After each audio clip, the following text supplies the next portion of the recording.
The birth rates in the United States have dropped exponentially in the past few years, and I found a resource on the CDC that shows it in picture what it looks like on a state-by-state basis.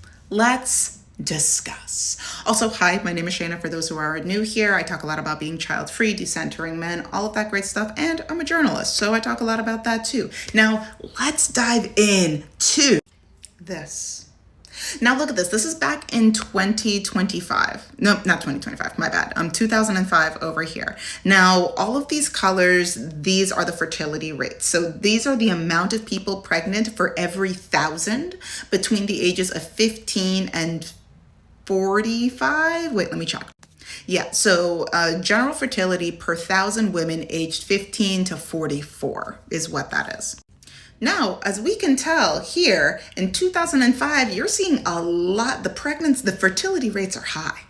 Fertility rates are high. Yeah, in this upper corner of the United States, they're seeing a little bit less in general, but overall, people were given birth. Now, I made a pretty big jump to 2016. Something very important happened in 2016. It was a traumatizing year presidentially. And you can see that this has had a pretty big effect on the amount of people wanting to give birth. Let's look more specifically at Colorado. Colorado made a pretty big jump from the purplest, from the 92.8 to 66.2, all the way to this flesh tone right here.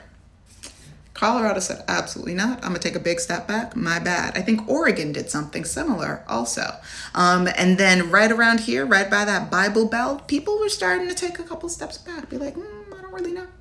I don't really know how I feel about this, right? Now, I'm not saying it's a direct result. I'm just saying these two things are happening in the same year. But because that was the exact year that it happened, I also don't know if it would have had quite an immediate reaction. You know, like people were still probably pregnant or like didn't know that they were pregnant by the time that the orange monster became president. So I jumped 2 years into the future to see, well, let's see how things are doing. And I'm happy I jumped 2 years in the future. This is 2018. This is 2018.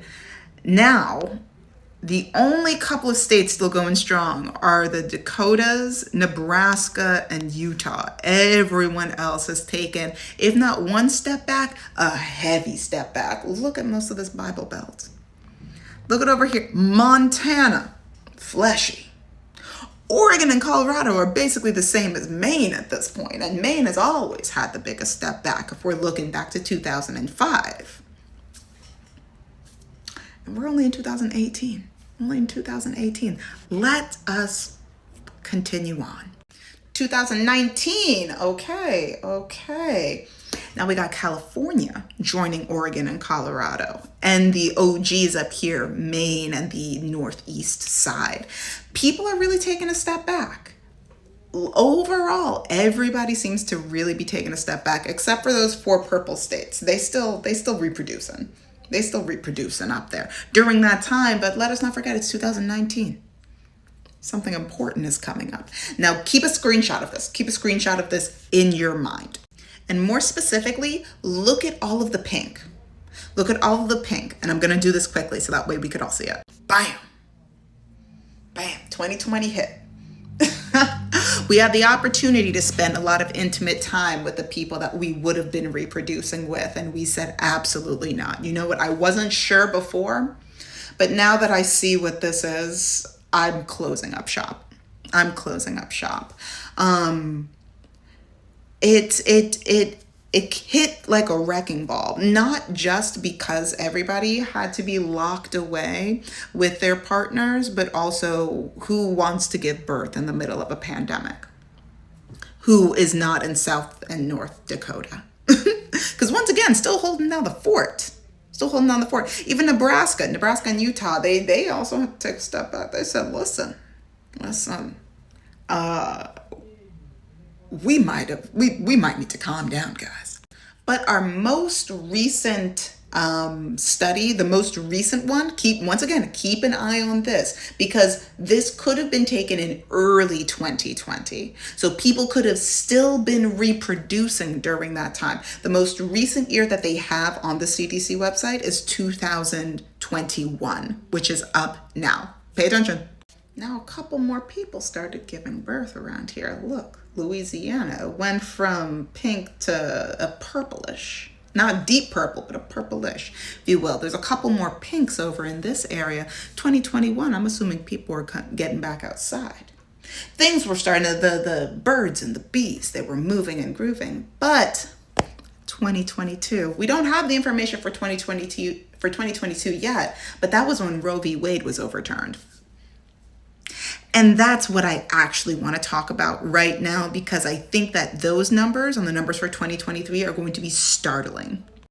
I am thinking that more people are realizing that birthing, being able to give birth, to raise children, is inherently political. And so people are withholding, the people that might even want kids, and they might not even think about it as an act of revolution, of a political stance, but to withhold having children in a space that you do not feel that you're right as a parent, as somebody with a uterus, as whatever, to withhold having children is an act of resistance.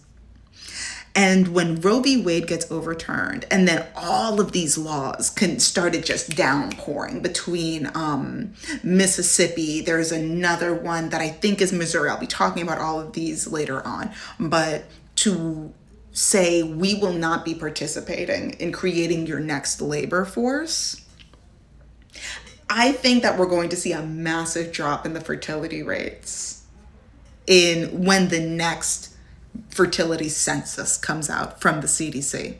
And please, please, please, let us not forget that what's been going on in Texas, what's been going on in the South, what's been going on in more conservative states, when it comes to the forced births of thousands of women, of people with uteruses, when it comes to laws that are protecting embryos and saying that they're people, when it comes to including in vitro, when it comes to people making laws to protect rapists, this all falls into this, like the umbrella of birthing. And the way that these laws are being put, it's all strategic. It's all strategic. And in a I was going to say a company, but essentially the United States at this point is functioning as a company that is in a labor shortage. It's why in Louisiana there's those plantations turned prisons that are continuing slavery to this day, because it's a company and they want workers for as cheap as possible to produce the most, so that way the people at the top can continue to remain at the top. I am very much not going into detail into all of these things right now. It's a lot to discuss. But when it comes to birthing and forced birth, there's a lot that overlaps within this conversation that we are seeing played out in the United States politically today. I'm lightly frustrated again because everything that I just recorded was just deleted again. So give me a second and then I will continue this thought. To summarize all the things that no longer exist on here, because this phone is out to get me. Everything is political. I say this consistently on this page. Everything is political, including the ability to choose what to do with your body, especially when you live in a country that is actively trying to strip away your bodily autonomy. The ability to choose to give birth is political. The ability to choose not to give birth is political. The right to have an abortion is political. The ability to say, I want an abortion, is political. All of these things, when it comes to our reproductive rights, what we want to do with our nethers, all political. And especially when you think about it in the grander scheme of living in the United States, people who are in the United States right now, and the push politically to create the next labor force via your children is what is happening right now in real time. Personally, I think more people are waking up to what's been going on. And I think that's one of the big reasons why the numbers, the fertility numbers are going down. I think that more people are not going to settle to just have kids for the sake of appeasing a partner who wants them, right? I think that the increased ability for women to work independently, to make money independently, the increase of women in, or people that are able to give birth in spaces of higher education. I think that the mobility, career mobility of people who are able to give birth outside, beyond higher education, all of these things are feeding into the lowered fertility rate, which I do not think is inherently a bad thing. When you have so many billions of people already on the planet that has a finite number of resources. I am so intrigued as to what is going to happen next, but I'm also terrified because we see those numbers and the government sees those numbers, and the red states with the terrifying lawmakers also see those numbers. So people with uteruses, women, please be careful out there. Be careful out there because they're losing it.